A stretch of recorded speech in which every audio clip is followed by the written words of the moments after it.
Hey guys, welcome to the study with Mayank. मैं हूं आपका मयंक और आज ला रहा हूं मैं आपके लिए NCERT पॉलिटी क्लास 6 से इसके MCQ। यहाँ पर इसी क्रम में हमारा चैप्टर नंबर 8 और 9 है।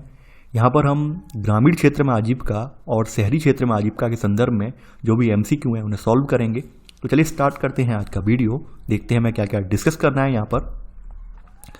आज का यहाँ पर पहला प्रश्न है, भारत संरचनात्मक दृष्टि से गांवों का देश है और सभी ग्रामीण समुदायों में अधिक मात्रा में कृषि कार्य किया जाता है और इसीलिए हम क्या है, भारत को कृषि प्रधान देश की हमने संज्ञा भी यहाँ पर मिली हुई है। तो यहाँ पर इस संदर्भ में यहाँ बताना है कौन कौन से कथन यहाँ पर सही हैं। पहला ऑप्शन है आज का, गांव में खेती के अलावा कई काम होते हैं जैसे टोकरे, बर्तन, घड़े, ईंट, बैलगाड़ी इत्यादि बनाना। सेकेंड ऑप्शन है आपका, हमारे देश के ग्रामीण परिवारों में से करीब 40% खेतीहर मजदूर हैं। थर्ड, भारत में प्रत्येक 5 ग्रामीण परिवारों में से लगभग 2 परिवार खेतीहर मजदूरों के हैं। चौथा ऑप्शन है, देश में मौजूद अधिकतर खेतीहर मजदूरों के पास अपनी खुद की जमीन है। देखिए, पहली बात तो यहाँ पर आपका पहला वाला कथन जो है, यानी गांव में क्या है, खेती यानी कृषि कार्य के अलावा और भी बहुत सारे काम होते हैं, जैसे जो कुछ लोग टोकरे वगैरह बुनते हैं, बर्तन बनाते हैं, यानी कुम्हार वगैरह जो होते हैं मिट्टी के बर्तन बनाते हैं, घड़े बनाते हैं, ईंटें वगैरह पाथी जाती हैं। कहीं कहीं पर क्या है, बैलगाड़ी वगैरह या फिर जो कृषि कार्यों में लगने वाले जो सामान हैं वो भी तैयार किए जाते हैं गाँव में। तो ये सब काम जो है ग्रामीण स्तर पर ये सब होते हैं। तो पहला वाला कथन तो यहाँ बिल्कुल सही है। अगर हम पूरे देश का अपना सर्वे उठा के देखें तो हमारे पूरे देश का सर्वे ये बोलता है कि देश में जो जितने भी ग्रामीण परिवार हैं उनमें से करीब 40% यहाँ पर खेतीहर मजदूर हैं। अब देखिए, खेतीहर मजदूर उस व्यक्ति को कहते हैं जो खेती के कार्यों को करता है, यानी केवल और केवल खेती के कार्यों में मजदूरी करता है, उसे खेतीहर मजदूर बोला जाता है। तो ऐसे हमारे यहाँ 40% परिवार ऐसे हैं जो कि सीधे सीधे खेती के कार्यों पर डिपेंड है, तो इन्हें खेतीहर मजदूर की संज्ञा दी गई है। तो यहाँ पे सेकंड वाला कथन भी यहाँ पर सही है। अगर ग्रामीण परिवारों में से अगर हम परिवार उठा के देखें, ये तो परसेंटेज हो गया, ठीक है। अब परिवार उठा के देखें तो परिवारों के हिसाब से यहाँ पर 5 ग्रामीण परिवारों में से लगभग 2 परिवार जो हैं वो खेतीहर मजदूरों के हैं। तो ये थर्ड वाला कथन भी यहाँ पर सही है। देश में मौजूद अधिकतर खेतीहर मजदूरों के पास अपनी खुद की जमीन है। देखिए, यहाँ पर ये जो है चौथा कथन सही नहीं है। खेतीहर मजदूर के पास अगर खुद की जमीन होगी तो ऑब्वियस सी बात है वो दूसरे की जमीन पर जो है मजदूरी क्यों करेगा, वो तो अपने यहाँ खेती करेगा। अब उसके पास जब जमीन नहीं है तभी तो किसी के पास जाकर वो मजदूरी कर रहा है, किसी खेत में जाकर मजदूरी कर रहा है। तो यहाँ पर चौथा वाला कथन गलत हो जाएगा। देखिए, खेतीहर मजदूरों के पास जो कुछ लोगों के पास जमीनें हैं, लेकिन जमीनों की जो जोत है यानी जिन्हें आकार बोलते हैं जमीन का, वो काफ़ी छोटा है, जो कि इनका परिवार का पेट भरने के लिए पर्याप्त नहीं है। इसी वजह से इन लोगों को किसी और के खेत में काम करना पड़ता है। तो यहाँ पर आपका 1, 2 और 3 कथन सही है। तो आंसर है सी, केवल 1, 2 और 3। प्रश्न नंबर 2 है, भारत के ग्रामीण क्षेत्रों के परिवारों की आजीविका के संदर्भ में निम्नलिखित कथनों पर विचार कीजिए। यहाँ बताना है उपरोक्त कथनों में से कौन सा सही है। पहला है, ग्रामीण क्षेत्र में आजीविका का मुख्य स्रोत कृषि और पशुपालन है। सेकंड, भारत में केवल 20% बड़े किसान हैं जिन्होंने अन्य काम धंधे भी शुरू कर दिए हैं, जैसे कोई दुकान चलाता है या फिर कोई ब्याज पर यानी सूद पर पैसे देता है। थर्ड ऑप्शन है, मध्य भारत के कुछ गांव में खेती और जंगल की उपज दोनों ही आजीविका के महत्वपूर्ण साधन हैं। चौथा ऑप्शन है, समुद्र तटीय इलाकों के गांव के लोग कृषि के साथ साथ मत्स्य पालन भी करते हैं। देखिए, यही बात तो बिल्कुल सही है कि जो ग्रामीण क्षेत्र है हमारा, उसकी आजीविका का मुख्य स्रोत हमारे भारत में क्या है, कृषि और पशुपालन ही है। तो यहाँ पर पहला वाला कथन बिल्कुल सही है। अगर हम भारत के किसानों को उठाकर देखें और भारत में अगर बड़े किसान निकालें, बड़े किसान ऐसे किसान जो समृद्धशाली हैं, तो वो 20% हैं। तो 20% किसानों ने क्या किया है, इन्होंने अन्य काम धंधे यानी खेती से हटकर कुछ अलग काम धंधे भी स्टार्ट कर दिए हैं। साथ ही साथ ये लोग क्या कर रहे हैं, दुकान वगैरह भी चला रहे हैं। किसी ने जैसे खाद की दुकान खोल ली, खाद या बीज की दुकान खोल ली, या फिर किसी ने गांव में जो है कोई और दुकान खोल ली, गांव में लोगों जो जनरल स्टोर की दुकान खोल ली। या फिर ये भी कर रहे हैं कि ये लोग जो समृद्ध किसान हैं वो अपने से नीचे वाले किसान हैं, जो गरीब तबके के किसान हैं, उन्हें ब्याज पर पैसा भी देते हैं। तो ये सब काम कर रहे हैं। तो ऐसे किसानों का प्रतिशत कितना है अपने देश में, 20% है केवल। तो यहाँ पर सेकंड वाला कथन सही है। बात कर लेते हैं मध्य भारत की। देखिए, मध्य भारत में आपने देखा होगा जो वन कवरेज, जैसे MP हुआ, छत्तीसगढ़ हुआ, झारखंड हुआ, तो यहाँ पर आपने देखा होगा एक तो जनजातियाँ हैं, ज़्यादातर जनजातियाँ आपके वनों में रहती हैं और यहाँ पर जनजातियाँ होने के अलावा यहाँ पर आप जो वनों में देखेंगे तो वनों में विभिन्न प्रकार की औषधियाँ भी उगती हैं। ये बात आप सब लोग जानते हैं, वनों में विभिन्न प्रकार की औषधियाँ भी उगती हैं। बहुत से ऐसे पौधे होते हैं जिनका बाजार में मूल्य बहुत ज़्यादा होता है। तो ये लोग क्या करते हैं कि खेती तो करते ही करते हैं, साथ ही साथ जंगल से ये उपज भी निकाल लाते हैं और इस उपज को निकालकर अपने आसपास के बाजारों में बेच आते हैं। तो ऐसे करके इन्हें जो है अतिरिक्त मुनाफा हो जाता है। तो इस वजह से यहाँ पर ये लिखा गया है कि मध्य भारत के कुछ गाँव में खेती के अलावा जंगल की उपज भी जो है वो भी आजीविका का एक महत्वपूर्ण साधन है। तो यहाँ पर आपको बताना ये है कि भाई मध्य भारत के गांव में कौन कौन सी ऐसी मतलब उपज के रूप में ये जंगल की उपज के रूप में प्रयुक्त करते हैं जिसे ये बाजार में बेच पाते हैं। आप कमेंट में बताएंगे, आपको मैं लिखवा चुका हूँ नोट्स में। तो यहाँ पर थर्ड कथन सही है। अगर हम बात करें समुद्र तटीय इलाकों की बात, देखिए समुद्र तटीय इलाकों में खेती तो होती है, साथ साथ मतलब समुद्र तटीय मान लीजिए साइड में यहाँ पे समुद्र है और यहाँ पर मतलब जमीन वगैरह है, तो यहाँ पर खेती वगैरह तो हो ही रही है। साथ के साथ इनका जो प्रमुख व्यवसाय जो होता है वो मत्स्य पालन होता है, यानी मछली पालन। यहाँ से मछली पकड़कर बाजार में बेचते हैं, उससे भी इन्हें आय जो है इनकी सृजित होती है। तो यहाँ पर चौथा वाला ऑप्शन भी सही है। तो यहाँ पर आंसर होगा डी, यानी उपरोक्त सभी। क्वेश्चन नंबर थर्ड है, भारत एक कृषि प्रधान देश है, लेकिन फिर भी यहाँ के किसान कृषि कार्यों से जुड़ी विभिन्न समस्याओं से ग्रसित हैं। इस संदर्भ में निम्नलिखित कथनों पर विचार कीजिए। यहाँ बताना है कौन सा कथन असत्य है। पहला ऑप्शन है, भारत के 80% किसानों के खेत उनकी जरूरतों के हिसाब से बहुत ही छोटे हैं। सेकंड, कृषि कार्यों से जुड़े व्यक्तियों के लिए मौसमी बेरोजगारी भी एक गंभीर समस्या है। थर्ड, खेती करने वाले परिवारों में प्रच्छन्न बेरोजगारी सर्वाधिक है।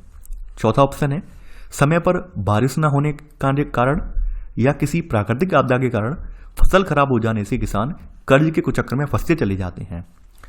देखिए, अगर हम पहला वाला ऑप्शन उठा के देखें तो पहला वाला ऑप्शन बिल्कुल सही है। हमारे देश में 80% किसान ऐसे हैं जिनके पास जो जमीनें हैं उनका आकार बहुत छोटा है, यानी इतना छोटा है कि वो उससे अपने परिवार का भी पेट नहीं पाल पाते हैं। समझ रहे हैं आप? यानी इस वजह से हमारे यहाँ जो, और रीजन क्या है, देखिए रीजन मैंने आपको पहले ही बताया था कि रीजन यही है कि मान लीजिए आज से 40 साल पहले किसी के मतलब परदादा पर यानी दादा पर मान ली 50 बीघा जमीन थी। अब दादा के 2 बेटे हो गए, तो 2 बेटों में यहाँ पे 25 बट गई। अब 2 के फिर से 2 हो गए। तो ऐसे करके आप देखेंगे भाई जमीन जो है, जमीन तो वही रहेगी, जमीन का टुकड़ा थोड़ी ना बढ़ेगा, लेकिन परिवार लगातार बढ़ रहा है तो जमीन जो है छोटी होती जा रही है। तो ऐसे करके यहाँ पर आप देखेंगे कि लोगों के पास जो जमीन के टुकड़े हैं वो वास्तव में बहुत छोटे हैं, जो कि इनके परिवार की और इनकी खुद की जरूरतों को भी पूरा नहीं कर पा रहे हैं। तो ऐसे लोगों की संख्या कितनी है? 80% है। सेकंड, यहाँ बताया गया है कि भाई कृषि कार्यों से जुड़े हुए जो व्यक्ति हैं उन्हें सबसे ज़्यादा क्या झेलना पड़ता है? मौसमी बेरोजगारी। क्योंकि आपको ये पता होगा कि भाई खेती के जो भी महीने होते हैं उनमें हर महीने रोजगार नहीं रहता है, यानी कि या तो बुवाई के टाइम पे रोजगार मिलता है या फिर कटाई के टाइम पे रोजगार मिलता है। तो इस ड्यूरेशन में जो खाली टाइम होता है उसमें ये लोग बेरोजगार बैठे रहते हैं, क्योंकि वहाँ पर कोई काम ही नहीं है। मान लीजिए गेहूं की फसल लगाने के समय अक्टूबर नवंबर में बोई जाती है, तो अक्टूबर नवंबर में रोजगार अच्छा खासा मिल गया। अब काटी जाती है मार्च अप्रैल में, तब रोजगार मिल गया, लेकिन इस बीच में उन्हें कोई काम ही नहीं मिल रहा है। तो क्या है? मौसमी बेरोजगारी तो ही है। तो कृषि कार्यों से जुड़े हुए जो भी मजदूर हैं, खेतिहर मजदूर हैं, उनके साथ सबसे बड़ी समस्या यही है, मौसमी बेरोजगारी है। यानी कि एक सीजन में काम मिल जा रहा है, सीजन के बाद काम नहीं मिल रहा है। तो सेकंड वाला कथन भी यहाँ पर सही है। आगे बढ़ते हैं। खेती करने वाले परिवारों में प्रच्छन्न बेरोजगारी सर्वाधिक है। देखिए, प्रच्छन्न बेरोजगारी के बारे में मैंने विस्तार में आपके 9, 10, 11, 12 यानी कि आपकी चारों किताबों में इसका जिक्र किया गया। प्रच्छन्न बेरोजगारी यानी अर्थशास्त्र की चारों किताबें जो हैं इकोनॉमिक की, तो वहाँ पर जिक्र किया गया है। प्रच्छन्न बेरोजगारी उसे कहते हैं, मान लीजिए एक खेत है, एक 5 बीघा का खेत है। अब 5 बीघा का खेत यहाँ पर एक व्यक्ति आराम से जोत सकता है, उसे बुवाई कर सकता है, फसल की कटाई कर सकता है। अब ये क्या कर रहा है, इसकी 4 लोगों की फैमिली और है, यानी पत्नी है, 3 बच्चे हैं, ये उन्हें भी काम पर लगा लेता है।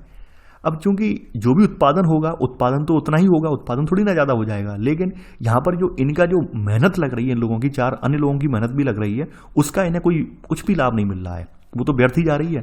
तो इस तरह के काम गांव में बहुत ज़्यादा होते हैं। यानी गांव में आपने देखा होगा कि एक व्यक्ति खेत काट सकता है या बो सकता है या जोत सकता है, लेकिन फिर भी वहाँ पर उसका पूरा परिवार जो खेती में ही लगा रहता है, जिसका उन्हें कोई भी यहाँ पर आप देख सकते हैं लाभ नहीं होता है। कोई भी उन्हें जो है इसकी प्रत्यक्ष रूप से धनराशि नहीं मिलती है, कोई भी यहाँ पर उन्हें इसका मेहनताना नहीं दिया जाता है। तो इस तरह की जो समस्या है इसको प्रच्छन्न बेरोजगारी बोला गया है, और ये ग्रामीण परिवेश में खास करके खेती के कार्यों में सबसे ज़्यादा है। तो यहाँ थर्ड वाला कथन बिल्कुल सही है। चौथा ऑप्शन आपका यहाँ पर कह रहा है कि समय पर बारिश ना होने के कारण या फिर किसी प्राकृतिक आपदा के कारण फसल खराब हो जाने से किसान जो है कर्ज के कुचक्कर में फंसते चले जाते हैं।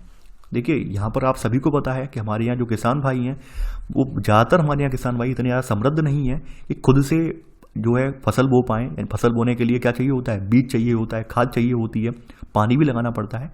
तो उसके लिए उन्हें कहीं ना कुछ पैसों की आवश्यकता होती है।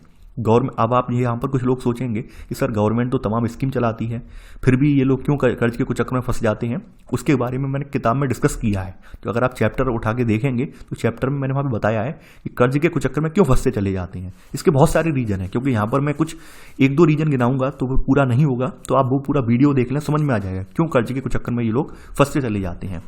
तो यहाँ पर क्या होता है, इन्हें फसल बोनी है, फसल बोने के लिए क्या करते हैं, इन्हें खाद भी चाहिए, बीज भी चाहिए। तो उसके लिए कहीं ना कहीं या तो बैंक, अब तो बैंक वगैरह में पैसा प्रोवाइड करवाती है, लेकिन बैंक जो है थोड़ा दूर होती है, तो बैंक से जाने के चक्कर में क्या करते हैं, ये अपने आसपास के किसी साहूकार से कर्ज ले लेते हैं। और कर्ज जो लेते हैं वो ऊंची दरों पर लेते हैं, यानी 5% या 10% के लगभग कर्ज लेते हैं। ऊपर से यहाँ पर उस साल बारिश नहीं हुई, बारिश ना होने का रीजन क्या है, फसल बेटर नहीं होगी, बारिश नहीं हुई तो फसल का उत्पादन बेटर नहीं होगा, या फिर कोई प्राकृतिक आपदा आ गई, मान लीजिए बहुत ज़्यादा ओलावृष्टि हो गई, बहुत ज़्यादा, यानी कि अगर आप बाढ़ वगैरह आ गई, फसल नष्ट हो गई, तो ऐसे में इन पर जो कर्ज होता है वो लगातार बढ़ता चला जाता है। तो ऐसे करके इनकी माली हालत बहुत ज़्यादा खराब होती चली जाती है। तो यहाँ पर चौथा वाला कथन भी बिल्कुल सही है। यहाँ पर पूछा यह गया है कि भाई कौन सा कथन असत्य है। इनमें से कोई भी कथन इनमें से कोई भी कथन जो है सत्य नहीं है, ठीक है, यानी इनमें से ये गलत लिखा हुआ है, ठीक है, इनमें से कोई कथन यहाँ पर जो है असत्य पूछा गया है, तो चौथा वाला ऑप्शन होगा, यानी आंसर है डी, इनमें से कोई नहीं, ठीक है, कोई भी असत्य नहीं है, ठीक है। थोड़ा सा मैं कंफ्यूज हो गया पढ़ते पढ़ते। चौथा प्रश्न है आज आपका, भारत के विभिन्न भौगोलिक क्षेत्रों में होने वाले कृषि क्रियाकलापों के संदर्भ में निम्नलिखित कथनों में कौन सा कथन असत्य है। यानी कि यहाँ पर हम बताएंगे कि यहाँ पर जो कथन लिखे हुए हैं इनमें कौन सा कथन यहाँ पर गलत है। पहला है, कलपट्टू कर्नाटक में समुद्र तट के पास एक गांव है जो छोटी छोटी पहाड़ियों से घिरा हुआ है। यहाँ की सिंचित जमीन पर मुख्यतः धान की खेती होती है। सेकंड, तमिलनाडु के पुदुपेट के लोग मछली पकड़ने के लिए एक खास तरह की छोटी नाव कैटामरैन का प्रयोग करते हैं। थर्ड, नागालैंड के फेक जिले में चिजामी गांव में रहने वाले चखेसंग समुदाय के लोग सीढ़ीनुमा खेती करते हैं। डी ऑप्शन है, हर साल मानसून के दौरान करीब 4 महीने तक मछुआरे समुद्र में नहीं जा पाते क्योंकि यह मछलियों के प्रजनन का समय होता है। देखिए पहला वाला कथन उठा के देखें, जो कलपट्टू है वो कर्नाटक में नहीं बल्कि तमिलनाडु में समुद्र तट के पास एक गांव है और जो कि छोटी छोटी पहाड़ियों से घिरा हुआ है, और यहाँ के लोग क्या है, सिंचित जमीन पर मुख्यतः धान की खेती करती हैं। धान के अलावा नारियल वगैरह की खेती भी यहाँ पर की जाती है। तो यहाँ पर पहला वाला कथन गलत हो जाएगा। सेकंड कथन उठा के देखें, यहाँ पर तमिलनाडु का जो पुदुपेट है, तो पुदुपेट के लोग क्या करते हैं, ये भी कोस्टल एरिया है, तो यहाँ पर ये लोग भी मछली पकड़ने पर निर्भर रहते हैं। तो मछली पकड़ने के लिए क्या करते हैं, अपनी एक छोटी सी नाव बनाते हैं। एक खास तरह की छोटी नाव बनाई जाती है जिसे हम कैटामरैन कहते हैं। तो कैटामरैन की सहायता से ये लोग मछली पकड़ते हैं। तो ऐसे करके यहाँ पर ये बी वाला कथन सही है। बात करते हैं हम नागालैंड की। तो नागालैंड के फेक जिले में जो चिजामी गांव है, यहाँ पर चखेसंग समुदाय रहता है। तो ये लोग सीढ़ीनुमा खेती करते हैं, यानी पहाड़ी इलाका है, पहाड़ी ढाल है, पहाड़ी ढाल पर जो है सीढ़ीनुमा खेती की जाती है। ये बात आपको पता होनी चाहिए। लेकिन इस गांव की खास बात ये है कि भाई यहाँ पर ये समुदाय जो चखेसंग समुदाय है, ये एक दूसरे के लोगों के साथ हेल्प करवाते हैं, यानी फ्री ऑफ कॉस्ट, कोई पैसा नहीं लेते हैं। यानी इनके समुदाय के जो भी व्यक्ति हैं, जो भी खेती करने वाले व्यक्ति हैं या जिनके भी खेत हैं, तो वहाँ पर ये मिलजुल कर खेती करते हैं, यानी उनकी फ्री में हेल्प करवाते हैं, फ्री में समुदाय खेती के रूप में ये लोग खेती करते हैं। तो यहाँ पर सी वाला ऑप्शन भी यहाँ पर सही है। डी ऑप्शन है, अगर हम उठा के देखें तो हर साल मानसून के दौरान जो है 4 महीने तक मछुआरे समुद्र में नहीं जाते हैं। क्यों नहीं जाते हैं, क्योंकि उस समय मछलियाँ जो होती हैं प्रजनन कर रही होती हैं। ऑब्वियस सी बात है, मछुआरे भी यही चाहेंगे कि भाई हमें ज़्यादा से ज़्यादा मछली पकड़ने को मिले। अब ये 4 महीने अगर इन्हें डिस्टर्ब करेंगे बारिश के सीजन में, तो ऑब्वियस सी बात है मछलियों की पैदावार ज़्यादा नहीं होगी। तो इसलिए 4 महीने तक मछुआरे खुद नहीं जाते हैं। जब मछलियों का प्रजनन का समय होता है, तो इस दौरान मछलियों के प्रजनन से क्या होता है, समुद्र में लगातार मछलियों की संख्या लगातार बढ़ती चली जाती है। तो यहाँ पर डी वाला कथन भी सही है। तो यहाँ पर ए वाला कथन जो है वो गलत है। तो आंसर है यहाँ पर ए, केवल 1। प्रश्न नंबर 5 है, यहाँ पर भारत में 5000 से ज़्यादा शहर हैं और 27 महानगर हैं। देखिए महानगर उसी क्षेत्र को कहते हैं जिसकी आबादी 10 लाख से ऊपर निकल गई है, उसे महानगर की संज्ञा दी जाती है। ये बात आपको पता होनी चाहिए। इन शहरों में रहने वाली नगरीय जनसंख्या के संदर्भ में निम्नलिखित कथनों पर विचार कीजिए। यहाँ बताना है कौन सा कथन आपका सही है। शहरों में बढ़ती जनसंख्या का एक प्रमुख कारण रोजगार की तलाश है। सेकंड, हमारे देश के शहरी इलाकों में लगभग 1 करोड़ लोग फुटपाथ और ठेलों पर सामान बेचते हैं। थर्ड, शहरों में बढ़ती हुई अनियंत्रित जनसंख्या शहर के नगरीकरण और वहां के वातावरण को प्रभावित नहीं करती है। देखिए पहला कथन बिल्कुल सही है। आज अगर हम देख रहे होंगे कि शहरों में लगातार शहरी संकुल लगातार बढ़ रहा है, शहरों पर दबाव लगातार बढ़ता जा रहा है, तो उस दबाव का बढ़ने का रीजन ये है कि अक्सर लोग जो ग्रामीण परिवेश से लोग शहर की ओर इसीलिए पलायन कर रहे हैं क्योंकि वहां पर उन्हें लग रहा है कि भाई शहरों में रोजगार ज़्यादा है और ग्रामीण क्षेत्रों में रोजगार अभी भी नहीं है। तो इस वजह से शहरों पर लगातार दबाव बढ़ता चला जा रहा है, यानी यहाँ पर लोग रोजगार की तलाश में लगातार शहरों की ओर बढ़ रहे हैं और ऐसे करके हमारा शहरी विस्तार लगातार बढ़ता चला जा रहा है। तो यहाँ पहला वाला कथन बिल्कुल सही है। बात करें सेकंड कथन की, यहाँ पर बताया गया कि भाई हमारे देश में जो शहरी इलाके हैं यहाँ पर लगभग 1 करोड़ लोग जो हैं वो फुटपाथ और ठेलों पर सामान बेचते हैं। ठीक है, आपने इस चैप्टर से संबंधित कहानी भी पढ़ी थी, चैप्टर नंबर 9 से संबंधित जो कहानी पढ़ी थी वहाँ पे आपने देखा भी था कि तमाम लोग बिहार से, झारखंड से दिल्ली पहुँच गए हैं। अब उनके पास साधन तो है नहीं, क्या करना है, कहाँ करना है, कैसे करेंगे। बस उन्होंने क्या किया, कुछ भी सामान वहाँ पर लिया, फुटपाथ पर रेहड़ी लगाकर, यानी कि ऐसे करके सामान बेचने लगे वो लोग, यानी कैसे भी उन्हें अपना गुजारा करना है। तो ऐसे करके अगर हम एक सर्वे को उठा के देखें, यानी आपकी किताब का ही यहाँ पे आंकड़ा दिया हुआ है, एक सर्वे को उठा के देखें तो हमारे यहाँ लगभग 1 करोड़ लोग जो हैं वो ऐसे ही फुटपाथ और ठेलों पर सामान बेचते आपको मिल जाएंगे, यानी इतनी बड़ी संख्या में मिल जाएंगे। और यही जो लोग आप देख रहे होंगे लगातार ये लोग जो शहर में पहुंच रहे हैं रोजगार की तलाश में, रोजगार नहीं मिलता है तो ये लोग क्या करते हैं, यही काम करने लगते हैं, फुटपाथ पर या ठेलों पर सामान बेचने लगते हैं। तो इनके पास रहने खाने का भी साधन नहीं होता है।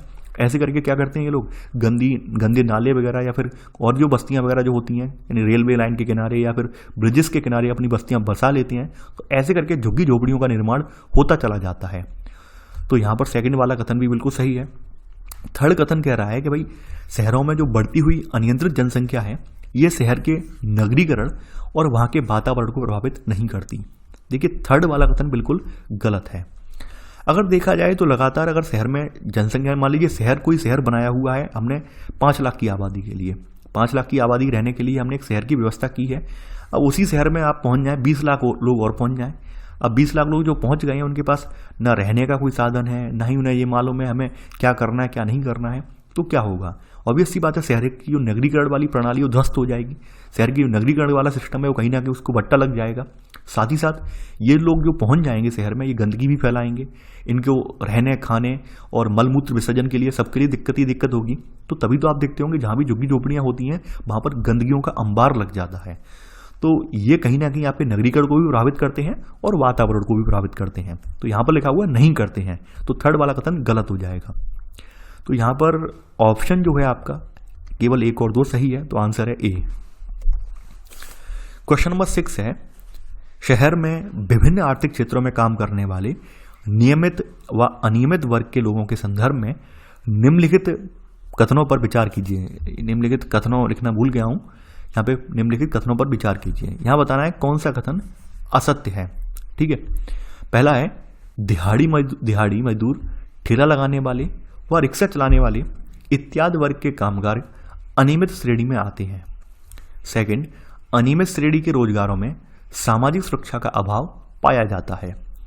थर्ड, दफ्तरों, फैक्ट्रियों और सरकारी विभागों में काम करने वाले नियमित व स्थायी कर्मचारियों को राष्ट्रीय त्योहारों की छुट्टी, चिकित्सा सुविधाएं, बुढ़ापे के लिए बचत आदि की सुविधा का प्रावधान होता है। देखिए पहला वाला कथन यहाँ अगर उठा के देखा जाए तो जो दिहाड़ी मजदूर हैं, डेली बेसिस पे वर्क करने वाले व्यक्ति हैं, ठीक है, या फिर ठेला लगाने वाले हैं, रिक्शा खींचने वाले हैं, या फिर अन्य ऐसे छोटी मोटी रोजगारों में लगे हुए व्यक्ति हैं, तो ये लोग अनियमित श्रेणी में आते हैं क्योंकि इन्हें साल के 12 महीने में हर दिन काम नहीं मिलता है। कभी काम मिल जाता है, कभी काम नहीं मिलता है। तो यहाँ पर पहला वाला कथन बिल्कुल सही है। अगर अनियमित श्रेणी के रोजगार के लगे लोगों को देखा जाए तो इनमें सामाजिक सुरक्षा का इनके लिए अभाव पाया जाता है। सामाजिक सुरक्षा क्या होती है, यानी कि रहने खाने या भविष्य की चिंता, या फिर स्वास्थ्य को लेकर चिंता, इनके लिए इस तरह का ये ना कोई बचत कर पाते हैं, ना ही कोई अपने लिए कोई पॉलिसी वगैरह ले पाते हैं। तो कहीं ना कहीं इनके लिए सामाजिक सुरक्षा वाली भावना का अभाव इनमें पाया जाता है, क्योंकि पहली बात इन्हें प्रॉपर रूप से तनख्वाह नहीं मिल रही है। प्रॉपर तनख्वाह नहीं मिल रही है तो ऑब्वियस सी बात है ये अपनी बचत नहीं कर पाते हैं, ना ही बेटर मेडिकल फैसिलिटी ले पाते हैं। तो ये सब चीज़ें इनके लिए कहीं ना कहीं ये इनकी पहुंच से दूर हैं। तो यहाँ पर बताया गया है कि अनियमित श्रेणी के रोजगारों में सामाजिक सुरक्षा का अभाव पाया जाता है। तो सेकंड वाला कथन बिल्कुल सही है। थर्ड कथन है आपका, दफ्तरों, फैक्ट्रियों और सरकारी विभागों में काम करने वाले नियमित व स्थायी कर्मचारियों को राष्ट्रीय त्योहारों की छुट्टी, चिकित्सा सुविधा और बुढ़ापे के लिए बचत आदि की सुविधा यहाँ पर जो है इनका प्रावधान यहाँ पर होता है। ये बात बिल्कुल हकीकत है। जो प्रॉपर रूप से ऑफिस हैं या फैक्ट्रियाँ हैं, यानी जो आपकी बड़ी बड़ी फैक्ट्रियाँ, पंजीकृत फैक्ट्रियाँ हैं, मल्टीनेशनल कंपनी वगैरह की फैक्ट्रियाँ हैं या फिर सरकारी विभाग हैं, तो यहाँ पर कोई स्थायी रूप से काम करने वाला व्यक्ति है तो उसको राष्ट्रीय त्यौहार यानी जो भी त्यौहार होते हैं, गैस्टेड छुट्टियाँ जो होती हैं वो भी मिलती हैं। इसके अलावा मेडिकल फैसिलिटी प्रोवाइड करवाई जाती है। आपको पता होगा बीमा वगैरह करवाया जाता है, दुर्घटना बीमा वगैरह करवाया जाता है इनका। साथ ही साथ यानी कि जो भविष्य निधि वाला खाता है उसमें भी पैसे डाले जाते हैं ताकि बुढ़ापे में भी इन्हें कुछ पेंशन वगैरह मिल सके। तो यहाँ पर हम देख सकते हैं कि एक प्रॉपर रूप से काम करने वाले यानी स्थायी नियमित कर्मचारी और अनियमित कर्मचारी में कितना अंतर है। नियमित कर्मचारी को भविष्य को सामाजिक रूप से अगर देखा जाए, सामाजिक सुरक्षा की भावना यहाँ पर पूरी तरह से उसको जो सिक्योर कर दिया जा रहा है। वहीं अनियमित श्रेणी का जो मजदूर है वो सामाजिक सुरक्षा की भावना से अभी भी कोसों दूर है। हालांकि गवर्नमेंट बहुत सारी प्लानिंग कर रही है, बहुत सारी योजनाएं चला रही हैं, लेकिन आप सब लोग जानते हैं इन लोगों को इसका लाभ नहीं मिल पाता है। खास करके न मिल पाने का रीजन क्या है कि ये लोग इतने ज़्यादा पढ़े लिखे नहीं है, सक्षम नहीं है। दूसरी बात, ये लोग इतना ज़्यादा इनको कोई यहाँ पर कोई एनजीओ वगैरह काम नहीं कर रहा होता है जो कि इनको जागरूक करे कि आप सरकार ने योजना चलाई है, आप बैंक में जाइए 100 रुपये में या 150 रुपये में जो भी योजना है उसका लाभ मिल जाएगा। अब इन्हें इतनी जानकारी नहीं है, तो ऐसे करके इन्हें जो है कहीं ना कहीं उस योजना का लाभ नहीं मिल पाता है। जबकि ये लोग जो प्रॉपर रूप से किसी फैक्ट्री में, यानी प्रॉपर फैक्ट्री यानी छोटी मोटी फैक्ट्रियाँ मत लेना, बड़ी बड़ी फैक्ट्रियाँ लेना, यानी जैसे मान लीजिए मानेसर प्लांट है गुड़गांव का, ठीक है, मारुति का प्लांट है, तो ये बड़ी बड़ी फैक्ट्रियाँ जो हैं एमएनसी कंपनी की फैक्ट्रियाँ हैं, इनकी बात कर रहा हूँ मैं। जो रजिस्टर्ड हैं बड़ी बड़ी कंपनियाँ हैं उनकी बात कर रहा हूँ मैं। तो यहाँ पर काम करने वाले व्यक्ति हैं तो इनका पूरा बीमा वगैरह होता है, पूरा कवर इन्हें मिलता है ताकि सामाजिक सुरक्षा की जो भावना है वो इनसे छूटे ना। सामाजिक सुरक्षा इन्हें पूरी तरह से इन्हें जो है सिक्योर कर दी जाए। तो यहाँ पर तीनों ही कथन आपके सही हैं। यहाँ पे पूछा गया है कौन सा कथन असत्य है। देखिए इनमें से कोई भी कथन असत्य नहीं है, तो आंसर होगा यहाँ पर डी। इसी के साथ हमारा वीडियो कंप्लीट हो जाता है। वीडियो कंप्लीट होने के साथ साथ आपका क्लास 6 भी खत्म हो जाता है। देखिए यहाँ पर ये दोनों चैप्टर बहुत ही छोटे थे, तो यहाँ पर जो एमसीक्यू बन गए, इन एमसीक्यू के जरिए आपके लगभग पूरे चैप्टर कवर हो गए हैं। हाँ, एक बात और थी आपकी, यहाँ पर शहरों में एक नए तरह के जो है बिजनेस का या उद्योग का जो प्रचलन बढ़ रहा है, जिसका नाम होगा कॉल सेंटर के रूप में। आप जानते होंगे कॉल सेंटर या आमतौर पर इसे बीपीओ के नाम से भी जानते हैं। यानी कॉल सेंटर को अगर हम प्रोफेशनल भाषा में कहते हैं तो उसे बीपीओ कहते हैं, यानी बिजनेस प्रोसेस आउटसोर्सिंग। तो बीपीओ का भी यहाँ पर अब बोलबाला शहरों में बढ़ रहा है लगातार। तो बीपीओ एक नए रोजगार के रूप में उभर कर सामने आ रहा है। तो बीपीओ वाला मुझे अभी याद इसलिए आ गया क्योंकि बीपीओ से रिलेटेड क्वेश्चन मैंने यहाँ पर नहीं बनाया, ठीक है। तो इसलिए मैंने बता दिया कि आपने देखा होगा हमारे देश में तमाम विदेशी कंपनियां हैं जिन्होंने अपने भारत में अपने ऑफिस खोल रखे हैं, कॉल सेंटर खोल रखे हैं। और इसका रीजन भी मैंने आपको बताया था। यानी हमारे यहाँ कॉल सेंटर खोल इसलिए रखे हैं क्योंकि हमारे यहाँ लगभग 1/3 जनता जो है वो अंग्रेजी बोलने में निपुण है। दूसरी बात यह है, अमेरिका की तुलना में हमारे यहाँ लेबर सस्ता है, यानी जो वर्कफोर्स जो है उसके लिए ज़्यादा खर्च नहीं करना पड़ता है। जबकि अमेरिका में मान लीजिए बीपीओ के लिए कर्मचारी के लिए हमें $1000 खर्च करने पड़ रहे हैं। वहीं $1000 में मान लीजिए अमेरिका में एक कर्मचारी यहाँ पे तैनात हो रहा है। वहीं इंडिया में एक बीपीओ में काम करने के लिए $1000 में 10 व्यक्ति मिल जाएंगे। समझ रहे हैं आप? तो ऐसे करके, और काम भी फोन से ही होगा। तो ऐसे करके तमाम जो विदेशी कंपनियां हैं उन्होंने सस्ते श्रम की वजह से अपने भारत में बीपीओ खोल रखे हैं और यहाँ से जो है ऑपरेट हो रहे हैं। यहाँ से जो है समस्याओं का निदान हो रहा है भारत से। खास करके बेंगलुरु, पुणे या दिल्ली वगैरह में भी तमाम बीपीओ खुले हुए हैं। तो यहाँ पर आपको बीपीओ के बारे में मैंने बताया दिया है। तो ऐसे करके हमारा चैप्टर, साथ ही साथ आपकी बुक ये भी समाप्त हो गई है। आई होप आप लोगों को जो ये वाली टेस्ट सीरीज में लेकर आया हूँ ये पसंद आई होगी। मैंने यहाँ पूरी कोशिश की है कि कोई त्रुटि ना रह जाए यहाँ पर टेस्ट सीरीज में। और जो क्वेश्चन का जो मानक है वो मानक भी मैंने जो है यूपीएससी के मानक में ही रखा है। यानी तमाम लोगों ने मुझसे कहा था कि सर वन लाइनर में करवा दीजिए। देखिए वन लाइनर में मज़ा नहीं आता है। वन लाइनर जो है यूपीएससी के लिहाज से अच्छा नहीं होता है। यूपीएससी के लिहाज से डिस्क्रिप्टिव क्वेश्चनों का आप अभ्यास करेंगे तभी आप यूपीएससी लेवल के क्वेश्चन भी सॉल्व कर पाएंगे। तो मेरा मानना ये है। हाँ, दूसरी बात और बोलनी थी यहाँ पर मुझे, कुछ अभ्यर्थियों के मुझे कमेंट लगातार मिल रहे हैं कि क्या सर ये सीटेट एग्जाम के लिए पर्याप्त होगा। देखिए सीटेट एग्जाम के लिए पर्याप्त नहीं है, ये बहुत ज़्यादा पर्याप्त है, क्योंकि सीटेट एग्जाम में भी अब जो क्वेश्चन आ रहे हैं आज की डेट में वो भी डिस्क्रिप्टिव आ रहे हैं, यानी यूपीएससी लेवल के ही क्वेश्चन आ रहे हैं। तो आप अगर सीटेट की भी तैयारी कर रहे हैं तो भी आप ये वीडियो बिल्कुल आवश्यक है आपके लिए देखना। तो आप लोग बिल्कुल भी मिस ना करें, और आपके कोई नियर बाई अगर ऐसा व्यक्ति वो सीटेट वगैरह की तैयारी कर रहा हो तो उसके साथ भी इस वीडियो का लिंक साझा करें। तो चलिए आज के लिए बस इतना ही। Thanks for watching. जय हिंद।